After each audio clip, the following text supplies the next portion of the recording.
Meu marido foi, escondido, para o parque de diversão com a amante dele. Mas ele não esperava que uma entrevista estivesse sendo feita lá e foi flagrado. Mas eu fingi que não via a reportagem. O som da televisão preenchia a sala, uma melodia alegre de um programa de variedades vespertino que eu mal prestava atenção. Estava dobrando uma pilha de roupas lavadas, o cheiro de amaciante no ar, uma rotina doméstica que sempre me trouxe paz. Meu filho, o pequeno Léo, de 5 anos, brincava com seus carrinhos no tapete, criando seus próprios sons de motores e buzinas. Um sorriso bobo brotou em meus lábios ao observá-lo. Naquele momento, o mundo parecia perfeito, contido na segurança das paredes da nossa casa. Foi então que a voz animada da repórter na TV chamou minha atenção. E estamos aqui, ao vivo, diretamente do mais novo parque de diversões da cidade. Um dia incrível, de sol, e famílias inteiras aproveitando as novas atrações. A câmera passeava pela multidão, mostrando crianças com algodão doce, adolescentes gritando na montanha-russa e casais de mãos dadas. Por um instante, senti uma pontada de inveja. Ricardo, meu marido, tinha ido para lá. Fiscalizar, ele disse. Ele era engenheiro civil e a empresa dele havia participado de uma parte da construção. Era uma visita técnica, segundo ele, para garantir que tudo estava nos conformes antes da grande inauguração oficial no fim de semana. Que pena que você não pode ir, meu amor. Ele tinha dito mais cedo, me dando um beijo na testa. É coisa de trabalho, chato. Você e o Léo só iam ficar entediados. Eu apenas assenti, desejando-lhe um bom dia. Mas algo me incomodou. E agora, vendo a alegria contagiante no rosto das pessoas na TV, eu me perguntava se não teria sido divertido ir. Léo teria adorado. A câmera continuou seu passeio, e foi então que o vi. Meu coração deu um salto, uma mistura de surpresa e alegria. Olha, filho, é o papai na televisão, exclamei, apontando para a tela. Ricardo estava de costas, mas eu reconheceria aquela camisa polo azul em qualquer lugar. Era a sua favorita. Ele parecia estar conversando com alguém. A repórter, com seu microfone em punho, se aproximava de um casal que estava rindo alto, perto da roda gigante. Ela ia entrevistá-los, mas a câmera, por um segundo, focou em outra direção, e foi nesse momento que meu mundo desabou. Ricardo virou-se, e ele não estava sozinho. Ao seu lado, com a cabeça reclinada em seu ombro, estava Clara, minha melhor amiga, minha confidente, a madrinha do meu filho, a mulher que frequentava minha casa, comia da minha comida e me abraçava em dias difíceis. O sorriso dela era radiante, um sorriso que eu conhecia tão bem, mas que agora parecia grotesco, venenoso. E ele a beijou. Não foi um selinho, um beijo de amigos.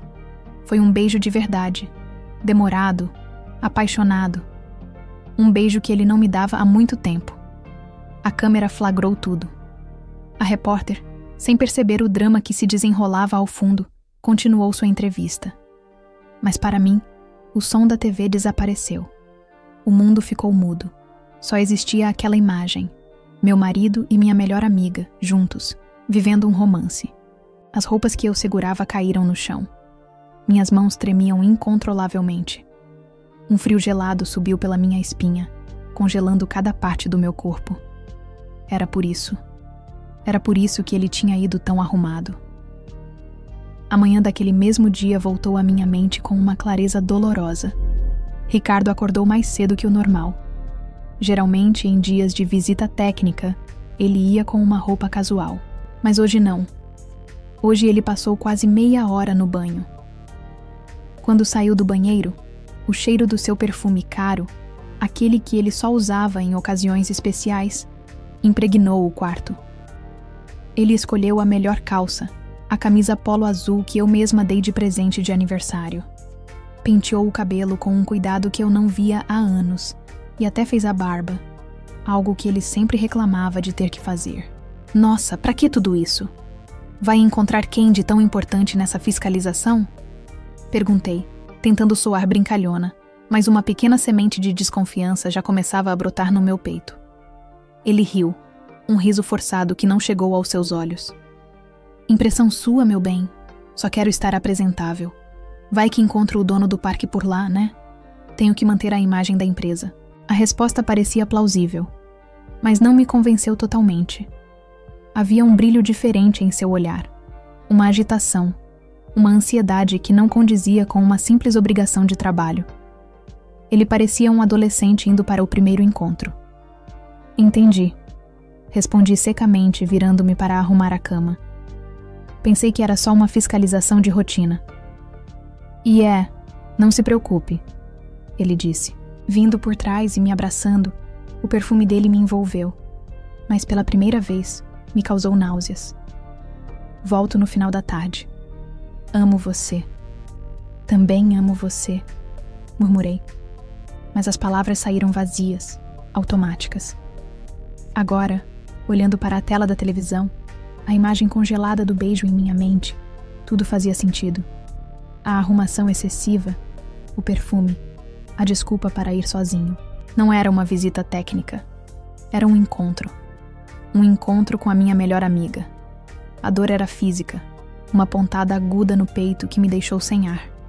Senti-me uma tola, uma completa idiota por não ter percebido os sinais, por ter ignorado minha intuição, por ter confiado nos dois. Léo, percebendo meu estado, parou de brincar. Mamãe, você tá chorando? Ele perguntou com sua vozinha inocente. Só então percebi que as lágrimas rolavam quentes pelo meu rosto. Aproximei-me dele e o abracei com força, como se ele fosse a única coisa real naquele mundo que acabara de se estilhaçar. O cheiro do meu filho, a sua pequena mão no meu cabelo, era a minha única âncora. Eu precisava ser forte por ele. A tristeza deu lugar à raiva. Uma raiva fria e calculista. O jogo estava apenas começando. A porta da frente se abriu com um rangido familiar, e a voz de Ricardo ecoou pela casa. Querida, cheguei. Meu coração, que antes batia descompassado, agora parecia ter se transformado em uma pedra de gelo. Continuei sentada no sofá, com Léo adormecido em meu colo. A sala estava imersa em um silêncio tenso, quebrado apenas pela respiração suave do meu filho. Ricardo entrou na sala, o sorriso ainda estampado no rosto, o mesmo sorriso que eu vira na televisão, mas que agora, para mim, era uma máscara grotesca. Ele se aproximou, o cheiro do perfume ainda presente, misturado com o aroma adocicado de pipoca e algodão doce, o cheiro do seu encontro. Nossa, que dia! O parque estava lotado, uma loucura, ele disse, jogando as chaves na mesinha de centro. A fiscalização foi um sucesso, tudo nos conformes, mas foi cansativo. E você, meu amor, como foi o seu dia? Ele se inclinou para me beijar, mas eu virei o rosto fingindo ajeitar Léo em meu colo. Foi tranquilo, respondi, minha voz soando surpreendentemente calma, quase fria. Léo brincou bastante e agora capotou. Ricardo pareceu não notar minha frieza, ou talvez tenha escolhido ignorá-la. Ele olhou para o nosso filho com uma ternura que me revirou o estômago. Como ele conseguia ser tão cínico? Como conseguia olhar para o nosso filho, fruto do nosso amor, depois de passar a tarde nos braços de outra mulher? Da minha melhor amiga? Ele é um anjinho, disse Ricardo, acariciando os cabelos de Léo. Vou tomar um banho para tirar esse cheiro de parque. Depois podemos pedir uma pizza. Pode ser, respondi, sem olhá-lo nos olhos. Enquanto ele subia as escadas, eu me permiti respirar fundo. Cada palavra dele era uma mentira. Cada gesto, uma farsa. E eu, a esposa tola, deveria sorrir e fingir que acreditava. Mas a mulher tola havia morrido naquela tarde. Em seu lugar, nascia uma mulher que eu ainda não conhecia. Uma mulher movida por uma fúria silenciosa. O plano começou a se formar em minha mente. Eu não ia confrontá-lo. Não ia gritar, chorar ou fazer um escândalo. Isso era o que ele esperava. Era o que Clara esperava. Eles me veriam como a esposa histérica, a louca ciumenta. E no final, eles se fariam de vítimas. Não. Eu seria mais inteligente. Eu jogaria o jogo deles, mas com as minhas regras. Quando Ricardo desceu, já de banho tomado, Eu estava na cozinha. Agi com a maior naturalidade que consegui reunir. Sorri para ele, um sorriso forçado, mas que pareceu convencê-lo. Pizza de quê hoje? Perguntei, minha voz soando mais leve. A sua favorita, claro. Portuguesa. Ele respondeu, me abraçando por trás. Senti um arrepio de repulsa, mas me forcei a não recuar. Enquanto esperávamos a pizza, a conversa fluiu de forma superficial. Ele falava sobre o trabalho, e eu fingia interesse, mantendo a farsa de esposa dedicada. Por dentro, eu era um turbilhão. Cada palavra dele era uma facada. O celular dele vibrou sobre a mesa. Ele o pegou rapidamente, o rosto se iluminando por um segundo. Ele digitou uma resposta rápida com um sorriso discreto. Eu sabia quem era. Quem era? Perguntei, tentando manter o tom casual. Ah, era o pessoal do trabalho, combinando a reunião de amanhã. Ele mentiu, sem nem piscar. Eu apenas assenti, sentindo o gosto amargo da traição na boca. A pizza chegou e comemos em silêncio. Eu o observava, cada movimento, cada expressão. Eu o estudava como um inimigo. O homem com quem eu dividia a vida agora era um estranho. Naquela noite, na cama, ele tentou se aproximar. Estou com saudades de você, ele sussurrou. Eu me afastei, fingindo estar exausta. Hoje não, Ricardo. Estou muito cansada. Ele suspirou, frustrado, e se virou. Eu fiquei de olhos abertos, encarando o teto, enquanto as lágrimas que eu segurei o dia todo finalmente escorriam silenciosas. Eram lágrimas de dor, mas também de raiva e determinação. No dia seguinte, a minha farsa continuou. Acordei, preparei o café e desejei um bom dia de trabalho para o meu marido traidor. Mas assim que ele saiu, a minha verdadeira jornada começou. Sentei-me em frente ao computador e comecei a pesquisar. Advogado de divórcio. A lista de nomes era enorme. Eu precisava do melhor. Alguém que lutasse por mim e pelo meu filho. Enquanto navegava, uma mensagem de Clara apareceu no meu celular. Amiga, que saudade. Precisamos marcar um café para colocar o papo em dia. Como você está? A hipocrisia dela era tão descarada que eu quase ri. Digitei a resposta com os dedos tremendo de raiva. Oi, amiga! Estou bem, na correria de sempre. Vamos marcar sim. Que tal na semana que vem? Eu precisava manter as aparências. Precisava que ela continuasse pensando que eu era a mesma amiga ingênua. Ela era a minha principal fonte de informação. E eu usaria isso contra ela. Passei o resto do dia pesquisando, lendo sobre leis de divórcio, partilha de bens, guarda de filhos. Eu e Ricardo construímos tudo juntos. A casa, o carro, a poupança. Eu não ia sair daquela história de mãos abanando. Lembrei-me de uma conversa que tive com Clara, meses atrás. Estávamos tomando um café e ela reclamava do seu último namorado. Eu quero um homem que me dê tudo, amiga. Casa, carro, viagens. Cansei de perrengue. Na época, eu achei que era apenas um desabafo. Agora, as palavras dela ecoavam em minha mente com um novo significado. Ela não queria apenas um homem. Ela queria o meu homem. A raiva me deu uma nova força, uma clareza de propósito que eu nunca tive. Eu não era mais a vítima. Eu era a estrategista.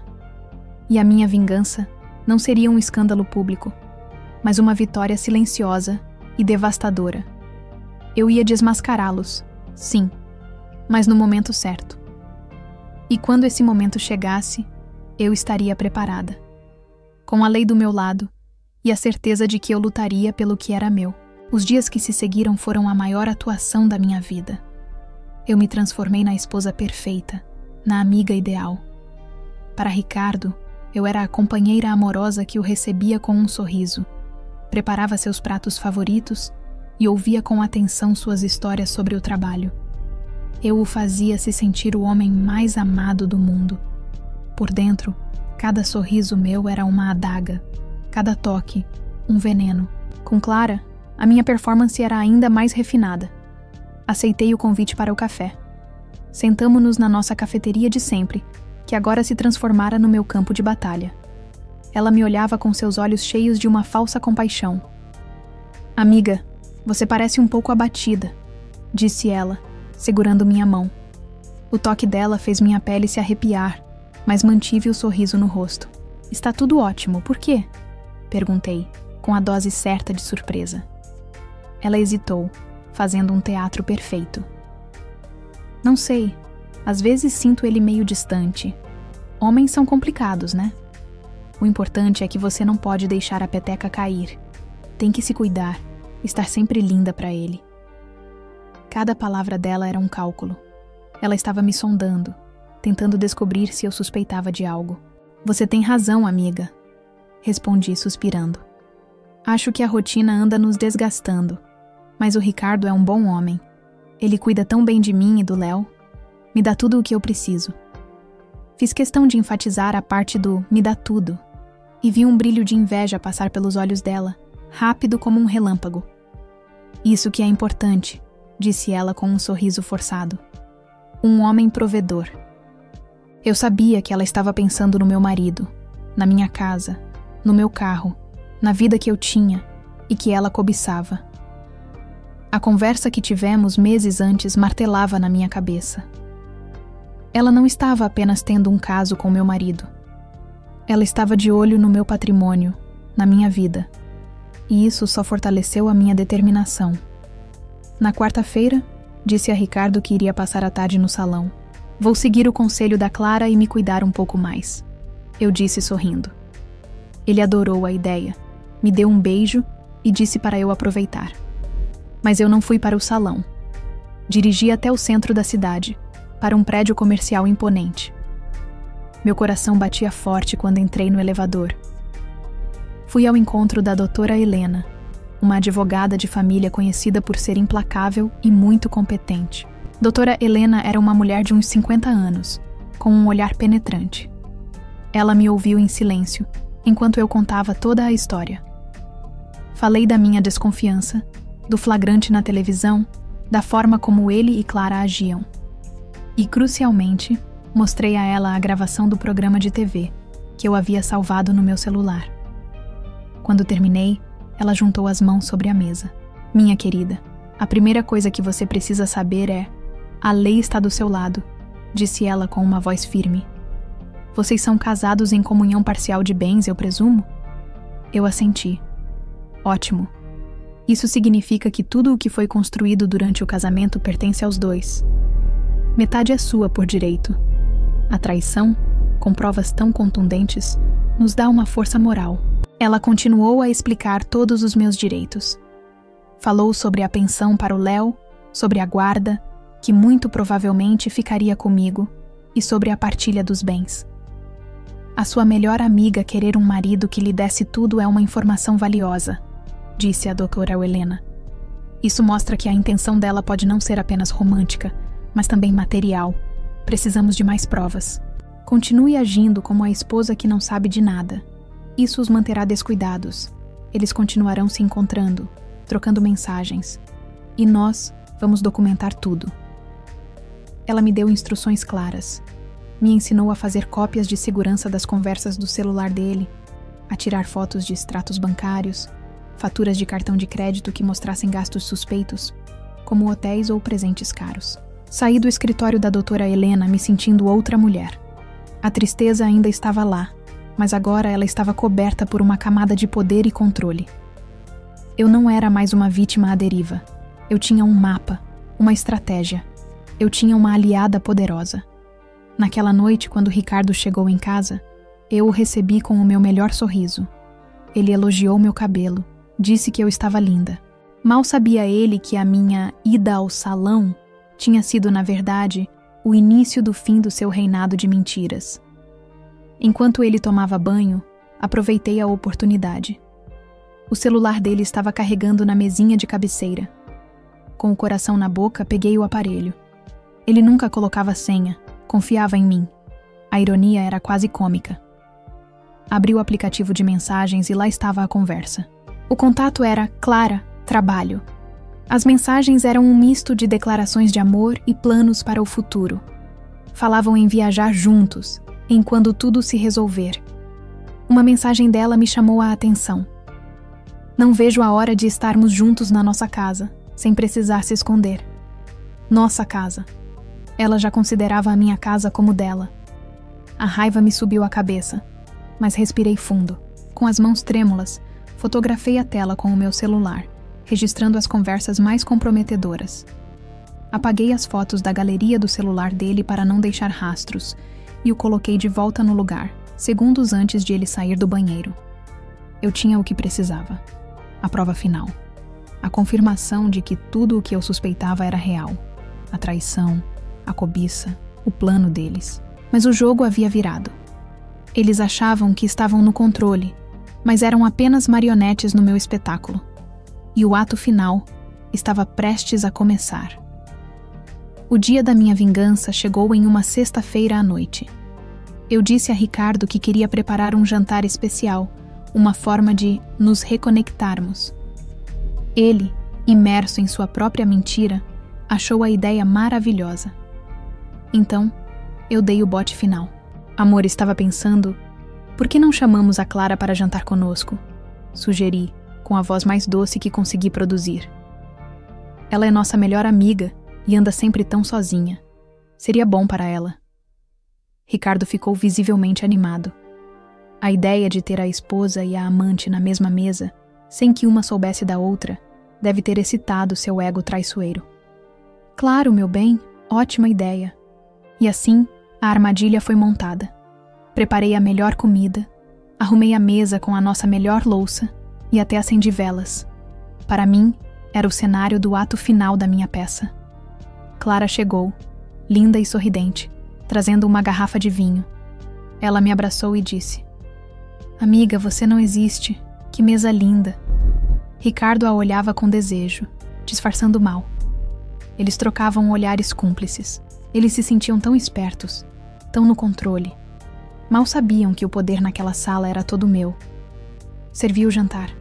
A conversa fluiu, leve e superficial. Falei sobre o Léo, que dormia tranquilamente no quarto. Eles falaram de banalidades, rindo e se divertindo na minha casa. Deixei que aproveitassem o momento. Quando terminamos, servi o café.